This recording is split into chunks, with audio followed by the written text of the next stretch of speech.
Hello everyone. നമ്മുടെ ബ്രെയിനിന് ചില പ്രത്യേകതര സ്വഭാവങ്ങളുണ്ട്.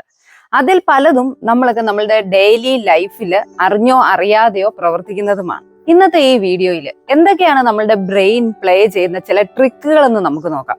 ബ്രെയിന് നമ്മൾ എന്തെങ്കിലുമൊക്കെ ഒരു കാര്യം ചെയ്യാനായിട്ട് അല്ലെ ഒരു ഡിസിഷൻ എടുക്കേണ്ട ഒരു കാര്യം വരുമ്പോൾ പലപ്പോഴും ലേസി ആയിട്ടായിരിക്കും ബിഹേവ് ചെയ്യുന്നത്. അതായത് ബ്രെയിൻ എപ്പോഴും ഷോർട്ട് കട്ടുകളാണ് ഇഷ്ടപ്പെടുന്നത്. നമുക്ക് നമ്മുടെ ലൈഫിൽ ഒരു ഡിസിഷൻ എടുക്കണം, അല്ലെങ്കിൽ എന്തെങ്കിലുമൊക്കെ ഒരു സിറ്റുവേഷനിലൂടെ കടന്നു പോകുമ്പോൾ പുതിയതായിട്ട് ആ കാര്യത്തിന് എന്തൊരു സൊല്യൂഷൻ കണ്ടെത്താം എന്ന് ചിന്തിക്കാൻ നമ്മളുടെ ബ്രെയിനിന് പലപ്പോഴും മടിയാണ്. അവിടെ നമ്മൾ പോലും അറിയാതെ നമ്മൾ ചെയ്യുന്ന കാര്യം, ഈ ഒരു പ്രശ്നത്തെ നേരത്തെ ഞാൻ ചെയ്ത ഏതെങ്കിലുമൊക്കെ കാര്യം എങ്ങനെയാണ് ഞാൻ സോൾവ് ചെയ്തത്, ആ ഒരു പ്രീവിയസ് എക്സ്പീരിയൻസ് യൂസ് ചെയ്തുകൊണ്ട് ഈ ഒരു പ്രശ്നവും ഇപ്പോഴുള്ള കറണ്ട് പ്രോബ്ലവും സോൾവ് ചെയ്യാൻ ശ്രമിക്കുന്നത് ബ്രെയിനിന്റെ പൊതുവിലുള്ള ഒരു നേച്ചറാണ്. ചില സാഹചര്യങ്ങളിൽ അതുകൊണ്ട് നമുക്ക് വലിയ പ്രശ്നങ്ങൾ ഉണ്ടാകില്ലെങ്കിൽ ചിലപ്പോൾ നമ്മൾ ആ ഒരു കറണ്ട് പ്രോബ്ലത്തെ ഫേസ് ചെയ്യുന്നത് പ്രീവിയസ് ആയിട്ടുള്ള എക്സ്പീരിയൻസിനെ ബേസ് ചെയ്താകുമ്പോൾ പലപ്പോഴും മിസ്റ്റേക്കുകൾ വരാനായിട്ട് സാധ്യതയുണ്ട്. നമ്മുടെ ബ്രെയിനിന്റെ മറ്റൊരു പ്രധാനപ്പെട്ട ഒരു സ്വഭാവമാണ് നമ്മളുടെ ചിന്തകളിൽ ഈ ബയാസ് കൊണ്ടുവരിക. അതായത് മുൻവിധിയോടുകൂടി പല കാര്യങ്ങളും നമ്മൾ കാണുന്നത്. അത് തന്നെ പലതരത്തിലുള്ള ബയാസുകളുണ്ട്.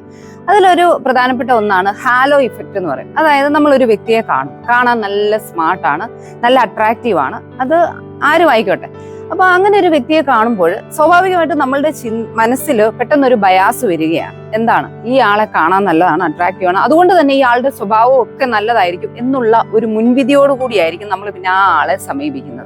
അപ്പൊ പലപ്പോഴും ഇത് ശരിയാകണമെന്നില്ല. ആളെ കാണാൻ ചിലപ്പോൾ അട്രാക്റ്റീവ് ആയതുകൊണ്ടോ നല്ല ഇത് അപ്പിയറൻസ് ഉള്ളത് കൊണ്ടോ ആളുടെ സ്വഭാവങ്ങളല്ല ഒരുപാട് നല്ല മൂല്യങ്ങളൊക്കെ ഉള്ള ആളാണെന്ന് നമുക്ക് പറയാൻ സാധിക്കും? ഒരിക്കലും സാധിക്കില്ല. അപ്പൊ ഇത് നമ്മളുടെ ബ്രെയിനിന്റെ ഒരു ട്രിക്ക് ആണെന്ന് പറയാം.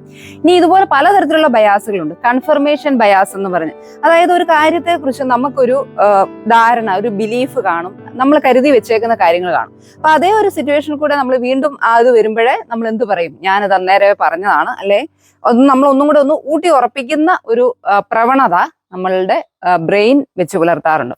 ഉദാഹരണം പറഞ്ഞു കഴിഞ്ഞാൽ ഇപ്പൊ നിങ്ങളുടെ ഒരു വിശ്വാസം, അല്ലെങ്കിൽ നിങ്ങൾ എവിടെന്തേലും കേട്ടതോ എന്തേലും ആയിക്കോട്ടെ, ലെഫ്റ്റ് ഹാൻഡഡ് ആയിട്ടുള്ള ആളുകൾ, ഇടം കൈ കൂടുതലായിട്ട് യൂസ് ചെയ്യുന്ന ആൾക്കാർക്ക് ക്രിയേറ്റിവിറ്റി കൂടുതലാണ് എന്നുള്ള ഒരു കാര്യം നിങ്ങൾ എവിടെയെങ്കിലും കേട്ടു എന്ന് വെക്കുക. ഞാനൊരു ജസ്റ്റ് ഒരു എക്സാമ്പിൾ ആണ് പറയുന്നത്.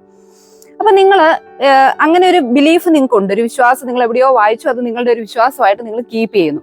ഇങ്ങനെ ഒരു പിന്നെ നിങ്ങൾ എപ്പോഴെങ്കിലും ഒരു സാഹചര്യത്തിൽ ഒരു ലെഫ്റ്റ് ഹാൻഡഡ് ആയിട്ടുള്ള ആളെ കാണുന്നു, ആ ആൾക്ക് ഇച്ചിരി ക്രിയേറ്റിവിറ്റി കൂടുതലുള്ള ആളാണ്. അപ്പൊ നിങ്ങൾ എന്ത് പറയും, എനിക്ക് അന്നേരം അറിയായിരുന്നു ഇങ്ങനെ ലെഫ്റ്റ് ഹാൻഡഡ് ആയിട്ടുള്ള ആള് ക്രിയേറ്റിവിറ്റി കൂടുതലുള്ളതാണ്. നമ്മളിങ്ങനെ ഒന്ന് പറഞ്ഞു എന്ന് വെച്ച് എല്ലാ ലെഫ്റ്റ് ഹാൻഡഡ് ആയിട്ടുള്ള ആളുകളും ക്രിയേറ്റിവിറ്റി ഉള്ളവരാണെന്നാണോ അതിന്റെ അർത്ഥം? അങ്ങനെയുള്ള ഒരു പോസിബിലിറ്റി ഇല്ല. പക്ഷെ നമ്മൾ അവിടെ ജനറലൈസ് ചെയ്ത് പറയുകയാണ്, നമ്മുടെ ഒരു മുൻവിധി. ഇങ്ങനെ പലതരത്തിലുള്ള ബയാസുകൾ നമ്മുടെ ബ്രെയിന്, ഇതൊന്നും നമ്മൾ അറിഞ്ഞുകൊണ്ട് ചെയ്യുന്നതല്ല, നമ്മളുടെ ബ്രെയിനിന്റെ ഒരു പെക്യുലർ ഫീച്ചർ ആണെന്ന് വേണമെങ്കിൽ നമുക്ക് പറയാം. അപ്പൊ പല സാഹചര്യങ്ങളിലും വരുന്ന ഒരു പ്രശ്നം എന്താണെന്ന് പറഞ്ഞാൽ, ഇങ്ങനെയൊക്കെയുള്ള ഒരു ബയാസ്, മുൻവിധിയോടുകൂടി കാര്യങ്ങളെ കാണുമ്പോൾ പലപ്പോഴും തീരുമാനങ്ങൾ എടുക്കുമ്പോൾ അല്ലെ ആളുകളെ മനസ്സിലാക്കുകയൊക്കെ ചെയ്യുന്ന കാര്യത്തിൽ നമുക്ക് ഒരുപാട് മിസ്റ്റേക്കുകൾ തീരുമാനം എടുക്കുന്നതിലൊക്കെയും സംഭവിക്കാനായിട്ടുള്ള സാധ്യത ഉണ്ട് എന്നുള്ളതാണ് വാസ്തവം. Brain likes to play blame game. നമ്മളൊക്കെ പലപ്പോഴും ജീവിതത്തിൽ ചെയ്യുന്ന ഒരു കാര്യമാണ്. നമ്മുടെ ജീവിതത്തിൽ എന്തെങ്കിലും ഒരു മോശമായിട്ടുള്ള ഒരു കാര്യം സംഭവിച്ചാൽ നമ്മൾ എന്താണ് ചെയ്യുന്നത്?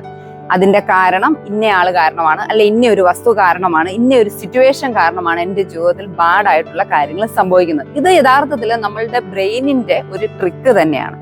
നമ്മളുടെ സെൽഫ് എസ്റ്റീമിന് ഹാനികരമായ രീതിയിൽ വരാതിരിക്കാൻ വേണ്ടിയിട്ടാണ് ബ്രെയിൻ ഇങ്ങനെ മറ്റുള്ളവരിലേക്ക് ഈ കുറ്റങ്ങൾ ചാർത്തി കൊടുക്കുന്ന ഒരു സ്വഭാവം കാണിക്കുന്നത്. നമ്മൾ പലപ്പോഴും എന്ത് ജീവിതത്തിൽ ഉണ്ടായി കഴിഞ്ഞാൽ അത് ഇന്ന് നമുക്കൊരു എക്സാമിന് മാർക്ക് കുറഞ്ഞു, പലപ്പോഴും ഒരു ഹാർഡ് വർക്കിന്റെ കുറവായിരിക്കും, നമ്മൾ ശരിക്കും പ്രിപ്പയർ ചെയ്യാത്തതുകൊണ്ട്. പക്ഷെ നമ്മൾ പറയുന്നത് എന്താ, എക്സാം ടഫായിരുന്നു, സിലബസിൽ നിന്ന് ഔട്ടായിട്ട് പുറത്തു നിന്നുള്ള ചോദ്യങ്ങളായിരുന്നു, ഇവാലുവേറ്റ് ചെയ്ത ആള് ശരിക്കും നോക്കാത്തതാണ്. ഇപ്പൊ ഇങ്ങനെ നമ്മൾ എവിടെയൊക്കെ ആരെയൊക്കെ എന്തൊക്കെ പറയാവോ അതെല്ലാം നമ്മൾ പറയൂ എന്നുള്ളതാണ്. ഇനി നേരെ മറിച്ച് സക്സസ് ആണല്ലോ നമ്മുടെ ലൈഫിൽ, എന്റെ എഫേർട്ട്, ഞാൻ അധ്വാനിച്ച് എന്റെ മിടുക്ക്, അല്ലെ ചില സന്ദർഭങ്ങളിലൊക്കെ വിജയം എന്ന് പറയുമ്പോൾ നമ്മുടെ ഭാഗ്യമൊക്കെ ആശ്രയിച്ചിരിക്കും. പക്ഷെ അവിടെയൊക്കെയും നമ്മൾ ഈ സക്സസ് എന്ന് പറയുന്നത് എന്റെ മിടുക്ക്, എന്റെ കഴിവ് എന്നൊക്കെയാണ് പറയുന്നത്, അല്ലെ.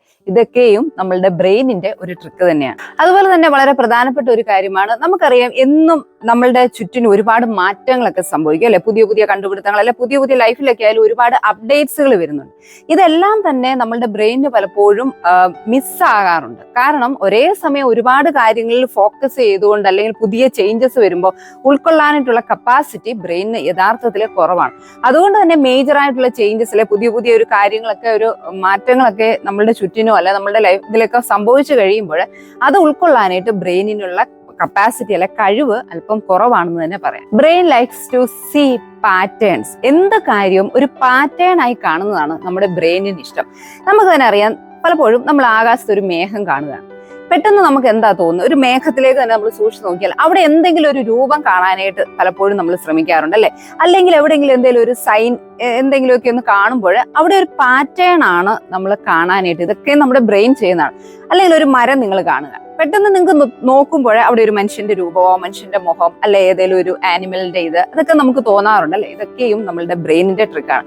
ബ്രെയിന് കൂടുതലായിട്ട് ഇഷ്ടപ്പെടുന്നത് ഫേസ് ആയിട്ട്, അതായത് മുഖം ആയിട്ടാണ്. അതുകൊണ്ട് തന്നെ പലപ്പോഴും എന്ത് കാര്യങ്ങൾ നമ്മൾ കണ്ടു കഴിഞ്ഞാൽ ചിലപ്പം എന്തെങ്കിലുമൊക്കെ ഒരു അടയാളമോ എന്ത് കണ്ടാലും ചിലപ്പോൾ നമുക്ക് അവിടെ ഒരു മനുഷ്യന്റെ മുഖം തോന്നാം അല്ലെ ഏതെങ്കിലും ഒരു ജീവികളുടെ ഷേപ്പ് ഒക്കെ നമുക്ക് തോന്നാറുണ്ടല്ലേ. ഇതിന്റെ കാരണം എന്ന് പറയുന്നത് നമ്മളുടെ ബ്രെയിൻ എന്ത് കാര്യത്തെയും ഒരു പാറ്റേൺ ആയിട്ട് കാണാൻ ഇഷ്ടപ്പെടുന്നു എന്നുള്ളതാണ്. ഇങ്ങനെയൊക്കെ ആണെങ്കിലും നമ്മളുടെ ബ്രെയിനിന് അപാരമായിട്ടുള്ള പവർ ഉണ്ട്. ബ്രെയിൻ ഹാക്കിംഗ് അല്ലെ മൈൻഡ് ഹാക്കിംഗ് എന്നൊക്കെ പറയുന്നത് ഇന്ന് ഒരുപാട് പോപ്പുലർ ആയിട്ടുള്ള ഒരു ടെക്നിക്കാണ്. ഇതുവഴി ഈ ബ്രെയിൻ ഹാക്കിംഗ് എന്ന് പറയുന്ന ആ ഒരു രീതിയിലൂടെ തന്നെ നമുക്ക് ഒരുപാട് നമ്മളുടെ കഴിവുകൾ പുറത്തെടുക്കാനായിട്ട്, നമ്മളുടെ ആഗ്രഹിക്കുന്ന ഒരു സക്സസ് ഒക്കെ നമ്മുടെ ലൈഫിൽ ഉണ്ടാക്കിയെടുക്കാനായിട്ട് അത് നമ്മൾ ഈ ബ്രെയിൻ ഹാക്കിങ്ങിലൂടെ സാധിക്കും.